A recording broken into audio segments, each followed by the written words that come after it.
આદિવાસી ભીલ સમાજની 5મી cricket tennis tournament advocate Ashok Rana અને મહાદેવભાઈ રાણાના અધ્યક્ષસ્થાને વીડ ગામ ખાતે યોજાઈ. રાજસ્થાન સહિત ગુજરાત 32 ટીમોએ ભાગ લીધો હતો. બનાસકાંઠા જિલ્લાના ધાનેરા તાલુકાના વીડ ગામ ખાતે બિરસા મુંડા યુવા સંગઠન વીડ દ્વારા આયોજિત 2 દિવસીય ટેનિસ ક્રિકેટ ટુર્નામેન્ટનું આયોજન વીડ ગામ ખાતે કરવામાં આવ્યું હતું. જેમાં રાજસ્થાન સહિત ગુજરાતના વિવિધ જિલ્લાની ટીમોએ ભાગ લીધો હતો, જેમાં ભીલ આદિવાસી સમાજના યુવાનોએ નિષ્ઠાપૂર્વક ભાગ લીધો હતો. આ ટુર્નામેન્ટમાં ખેલાડીઓએ ખેલદિલીપૂર્વક શ્રેષ્ઠ પ્રદર્શન કર્યું હતું.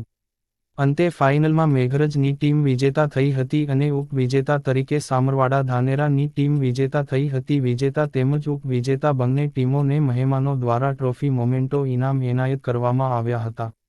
ડોક્ટર હેમરાજભાઈ રાણાએ જણાવ્યું હતું કે આપણી સમાજમાં શિક્ષણનો અભાવ હોવાથી સમાજ શિક્ષિત બને અને વ્યસનથી દૂર રહે.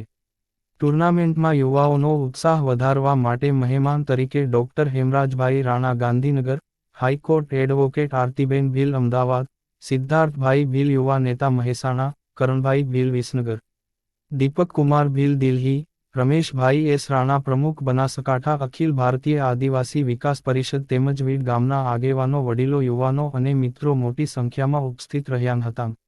આ આદિવાસી ભીલ સમાજ ક્રિકેટ ટુર્નામેન્ટનું આયોજન એડવોકેટ અશોકભાઈ રાણા, મહાદેવભાઈ રાણા તથા બિરસા મુંડા યુવા સંગઠનના મિત્રો તેમજ સમસ્ત વીડ ગામ દ્વારા આયોજન કરવામાં આવ્યું હતું.